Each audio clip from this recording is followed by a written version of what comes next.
आज की जनजीज में यस कॉन्फिडेंस बहुत है। जैसा कि काउंसलिंग में मैं भी देखती हूँ, जब हमारी पर्सनालिटी डेवलपमेंट क्लास के अंदर जब बच्चे बैठते हैं तो मैं जज कर पा रही होती हूँ कि उनका कॉमन सेंस बहुत ज़्यादा डाउन है। तो उनको अगर कॉमन सेंस बढ़ाना है तो लॉजिकल बनना पड़ेगा कि दुनिया कैसे काम करती है। आज भी ऐसे बहुत से लोग हैं जो स्टेज फियर रखते हैं। वो स्टूडेंट जो सबसे क्लास का टॉपर होता है उसको कभी नर्वस पाते हो आप? क्योंकि उसको पता है जी उसको क्या करना है, जी क्या आंसर आएगा, कैसे लिखना है। जी। उससे तैयारी बहुत की होती hello everyone, welcome back to the Hina जीन पॉडकास्ट। आज हमारे साथ बहुत ही खास मेहमान है जिन्होंने सोचा था लो कॉलेज से अपना करियर स्टार्ट करने की, लेकिन उसके बाद एंकरिंग को अपना प्रोफेशन बनाया और पिछले 20 साल उन्होंने एंकरिंग को दिया। सुनील ग्रोवर के साथ उन्होंने स्टेज तक शेयर किया है। हाल ही में हमारे honourable home minister Shri Amit Shah ji को रिप्रेजेंट किया है एक बहुत बड़े स्टेज पर। is the well-known personality none other than Mr. R.J. Meet Mishra. Hello R.J. Meet, how are you? Fantastic. सबसे पहले तो मैंने आपको एक बार कॉल किया और उस पहले कॉल पर आपने मुझे हाँ बोल दिया, उसके लिए really really thank you so much. Thank you and thank you. आज मैं एक्सपेक्ट करूंगी कि आज हमारी ऑडियंस को बहुत सारी चीजें जो आपसे मिले। जैसा कि मैंने आपकी इंट्रोडक्शन में बताया है, ऐसे बहुत बड़े काम जो आपने बहुत अच्छे अच्छे प्लेसेस पे, बहुत अच्छे स्टेजेस जो आपने फाइट किए, जो स्टेजेस जहां पर आपने अपने आप को एज एन एंकर आपने इंट्रोड्यूस किया। सो मैं पहला सवाल मैं आपसे ये पूछना चाहूँ कि अगर आपके दिमाग में एंकर बनने का जो ये भूत सवार हुआ, आप ये कह सकते हैं, तो ये कहाँ से शुरू हुई है, आपकी जर्नी क्या रही है? एंकरिंग मैंने सबसे पहली बार की थी जब मैं कॉलेज में था, सेकेंड ईयर में। स्टेट लेवल की ब्लाइंड बच्चों की ड्रामा कंपटीशन थी एंड समवन प्रपोज कि ये एलोकेशन में जाता है, इसकी स्पीच अच्छी है, इसको आप एंकरिंग का काम दो।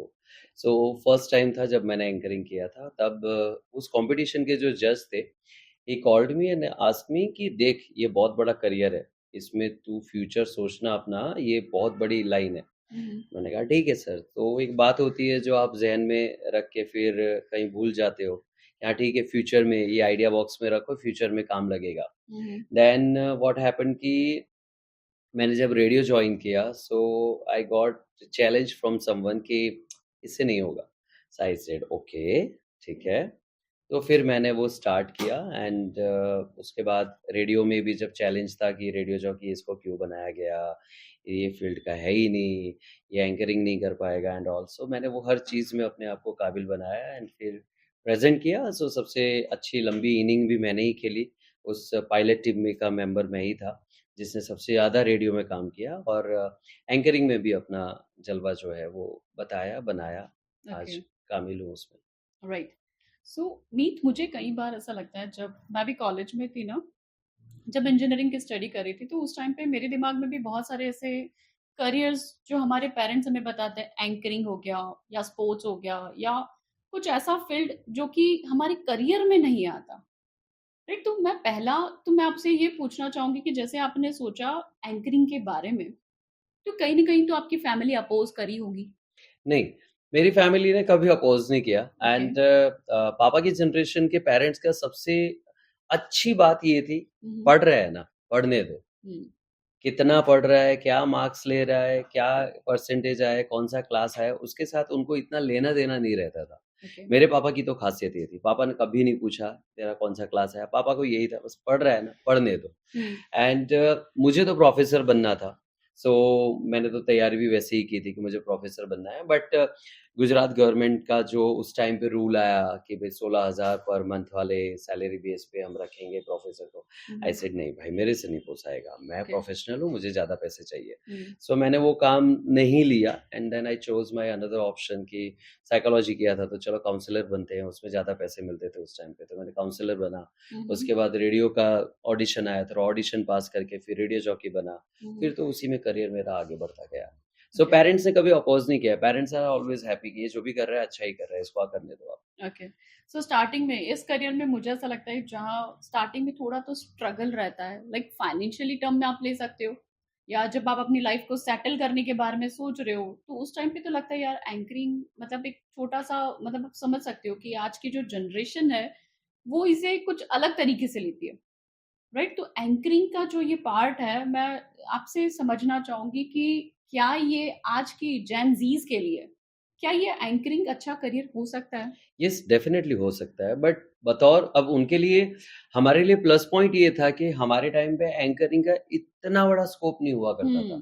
ट्रू। हम लोगों ने तो उस टाइम पे यूँ कह सकते हैं कि मार्केट खड़े होते देखा है, यस। राइट? सो हम वो जनरेशन के हैं जो इनिशियल पार्ट में एंकर्स बन के उभर रहे थे, हुँ। निकल रहे थे।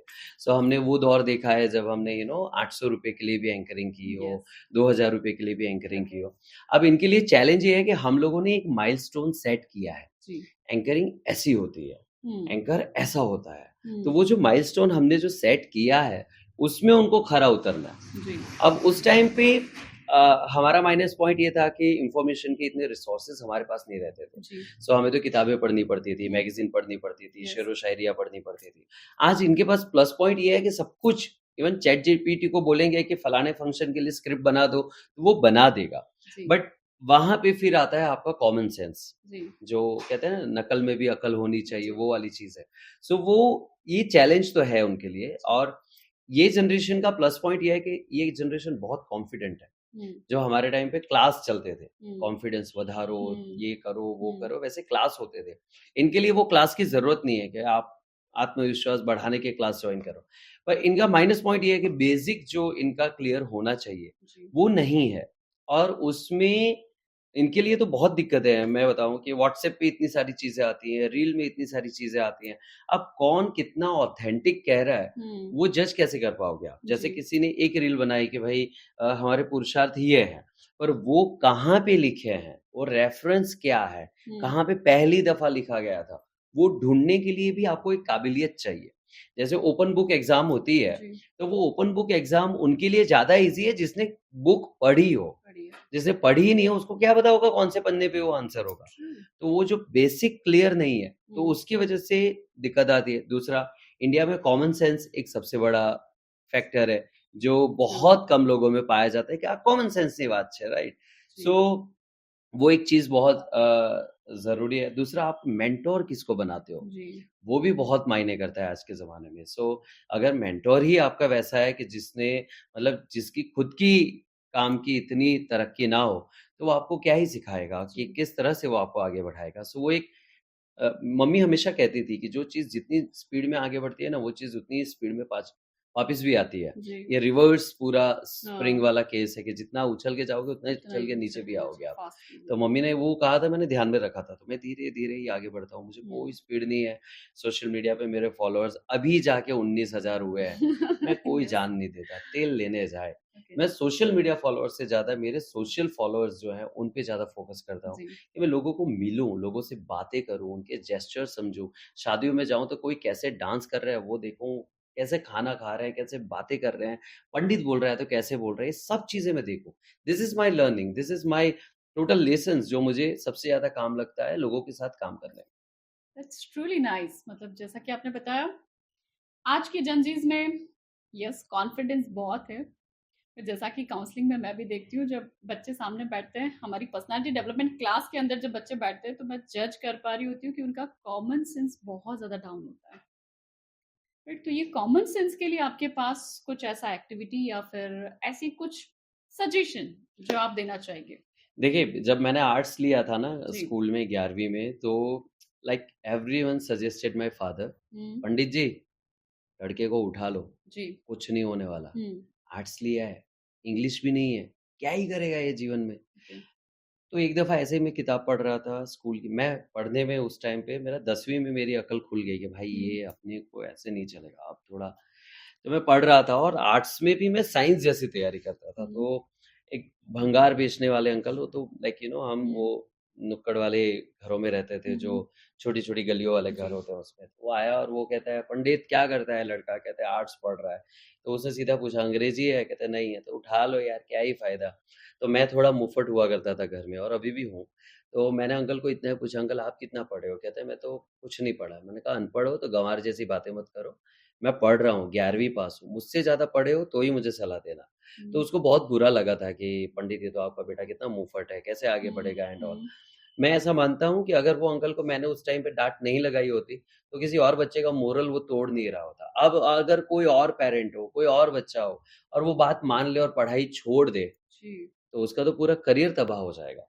और एक ऐसे भंगार वाले की वजह से। जी। तो मैं थोड़ा उसमें मानता हूँ कि जो मतलब टेढ़ी खीर होती है उसकी उँगली थोड़ी वहाँ पे आपको ज़रूर से मोड़नी चाहिए कि भाई रुक जा, तू जो कर रहा है वो किसी को तहस-नहस कर सकता है और तू यहाँ पे कंट्रोल होना चाहिए। तो जब एक बार आप उँगली उसकी मोड़ देंगे ना, तो दूसरी बार ध्यान रखेगा, एक ने तो उँगली मोड़ी थी, दूसरा हाथ मोड़ देगा, तो यहाँ अपने को नहीं बोलना है।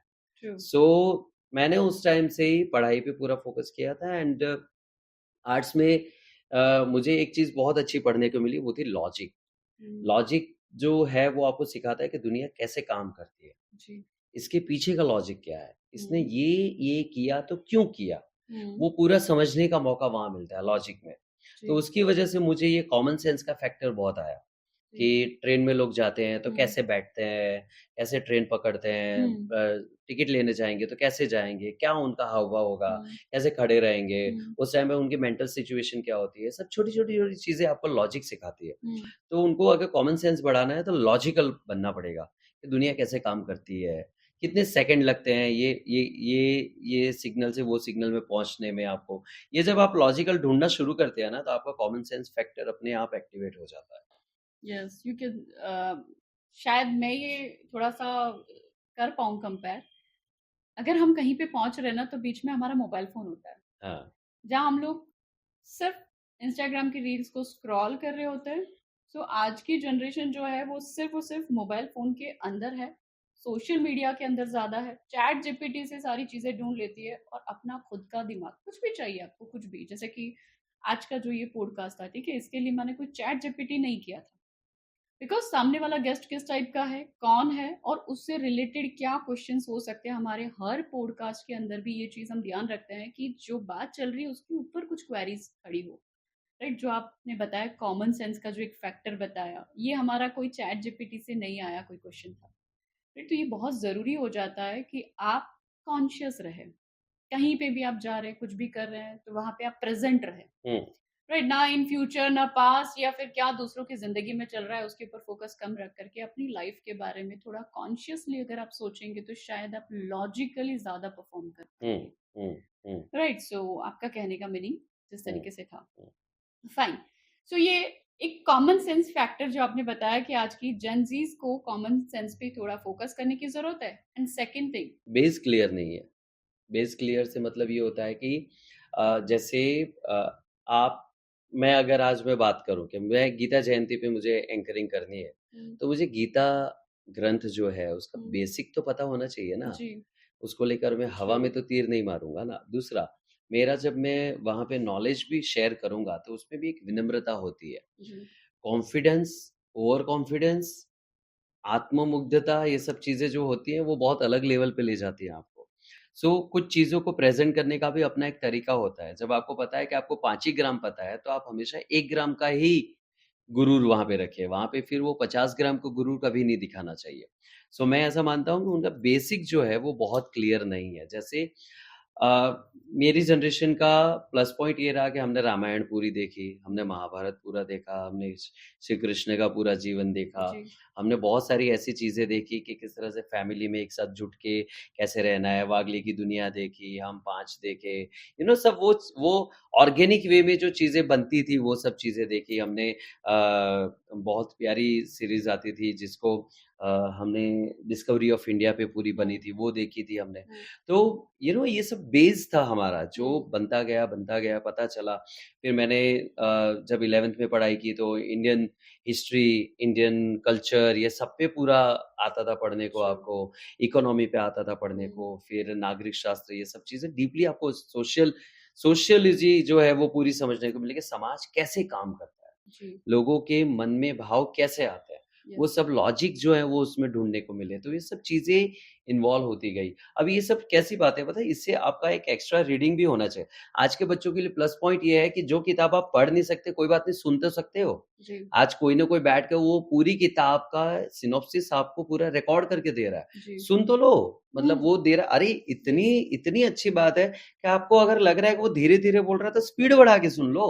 हम्म। आपको तो मतलब जो 3 दिन का काम है, वो बंदा आधे घंटे में दे रहा है। यस। अब आपको वो भी नहीं करना है, हम्म। तो फिर आप क्या ही करोगे? और आपका कॉम्पिटिशन उन लोगों के साथ है, जो मेरी जनरेशन के हैं। हम्म। आप समझो, जी। जो जनरेशन ने मतलब वो दौर देखा है जहाँ पे यार आज क्या करेंगे, मतलब कंटाला आ रहा है, बैठे हैं ऐसे पेपर पढ़ रहे हैं, मैगज़ीन पढ़ रहे हैं, जाके खेल रहे हैं, जी। क्या टाइम पास करेंगे आज? मतलब टाइम पास का कोई ज़रिया ही नहीं होता था उस टाइम पे। हुँ, तो वो जनरेशन जिसने बहुत पेशेंटली सब चीज़ों का इंतज़ार किया है, उसके साथ आपकी कॉम्पिटिशन है, जहाँ पे आपको फटाफट सब कुछ मिल रहा है, जी। समझिए? तो वो जो चैलेंज है, बेस जो क्लियर होना चाहिए, मैं हमेशा कहता हूँ कि अब जिस कल्चर में हो ना, उस हुँ, कल्चर को तो समझो। आपको पता तो होना चाहिए ना, कवि नानालाल कौन थे? कवि दलपत राम कौन थे? कवि उशनस कौन थे? उनकी किस हुँ, चीज़ में ज़्यादा महारत थी? ओके। आपको आप गुजरात से हो तो गुजरात में वो तो पता लगाओ, आपको पता चले। आज मैं बोलूँ किसी को षष्ठी पूर्ति महोत्सव क्यों मनाया जाता था? उसका लॉजिक क्या होता था? तो वो ओके। नहीं पता होगा बच्चों को। अरे! ऐसा क्या होता है? षष्ठी पूर्ति महोत्सव ऐसा भी कुछ होता है क्या? तो ये मतलब तो फिर आप सीधी बात है कंपैरिज़न आ ही जाएगी। जी, और वहाँ पे प्रायोरिटी किसको दी जाएगी? जिसके पास रेफ़रेंस है। जी, जिसके पास रेफ़रेंस ही नहीं है, उसके आंसर में क्यों कोई इंटरेस्ट लेगा? वो तो ट्रू। कॉपी कैट गूगल वाला आंसर बताएगा। वो हुँ, ढूँढेंगे अभी षष्ठी पूर्ति महोत्सव क्या है? हुँ, मुझे तो पता है, मैंने तो समझा हूँ। वो हुँ, कैसे सेलिब्रेशन होता है, किस तरह से उसमें काम किया जाता है, लोग क्या शुभकामनाएँ देते हैं उस टाइम पे। ये सब चीज़ें प्रोसेस मैंने देखी हुँ, है। एक और बंदा जिसने पूरी प्रोसेस देखी है, एक और जो गूगल में आप ढूँढ रहे हो, जी, तो फ़र्क तो पड़ेगा ना वहाँ पे काम का फिर आपको। एक्सपीरियंस हाँ, काम पड़ेगा। एक्सपीरियंस का फ़र्क यस, पड़ता है। यस, यस, पड़ेगा ही। True, okay. नाउ अभी हम थोड़ा-सा शिफ्ट करेंगे कि नर्वसनेस यानी कि जैसा कि आपने बताया मीत कि कॉन्फिडेंस हमारे यहाँ की जेन ज़ीज़ में कॉन्फिडेंस है, नो डाउट मैं भी मानती हूँ ये बात। कॉमन सेंस हो सकता है थोड़ा कम है।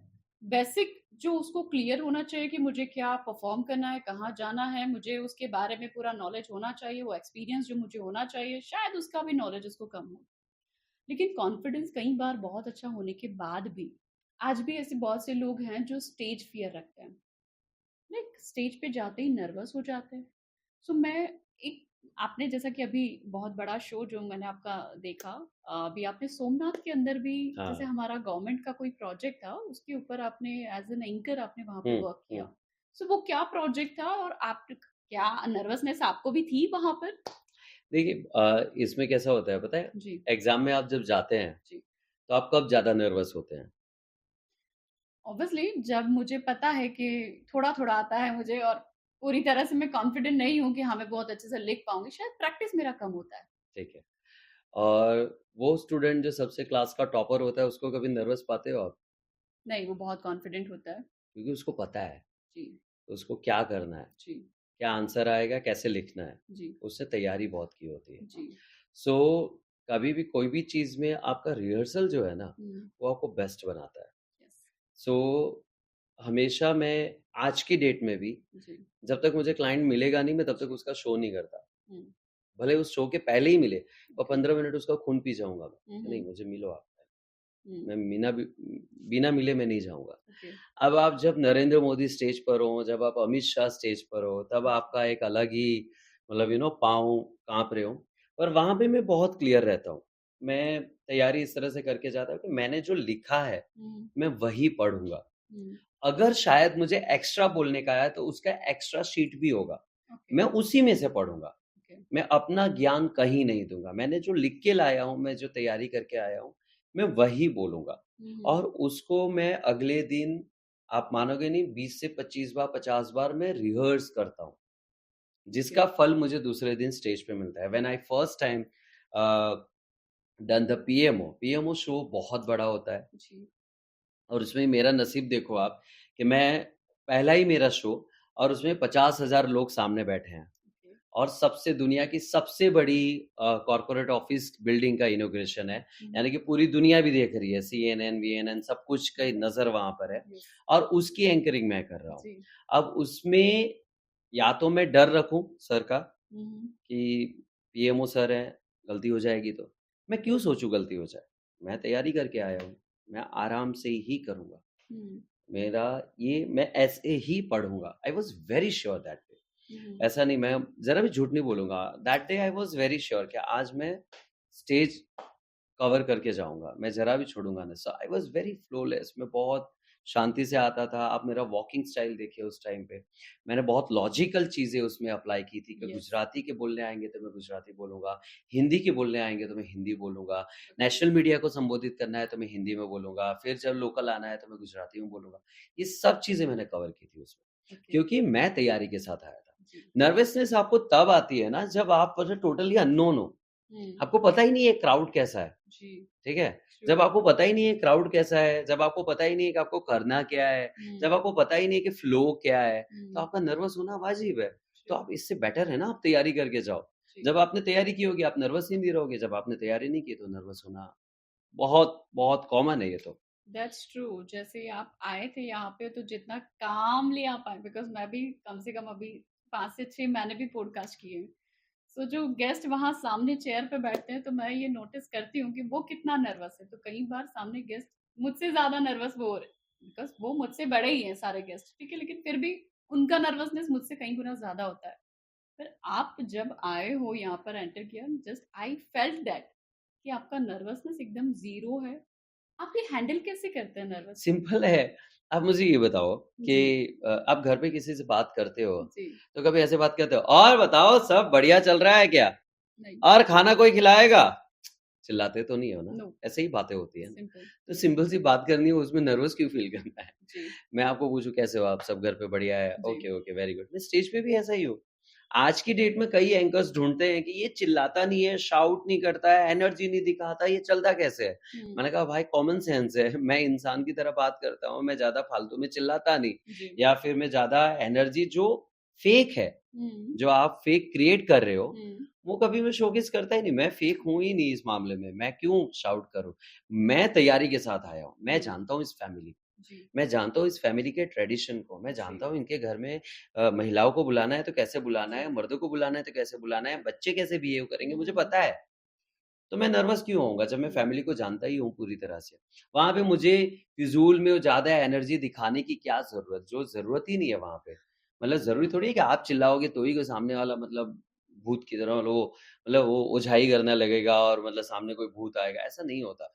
कॉमन सेंस की बात है, रूटीन जो चल रहा है वो रूटीन में ही जियो ना आप।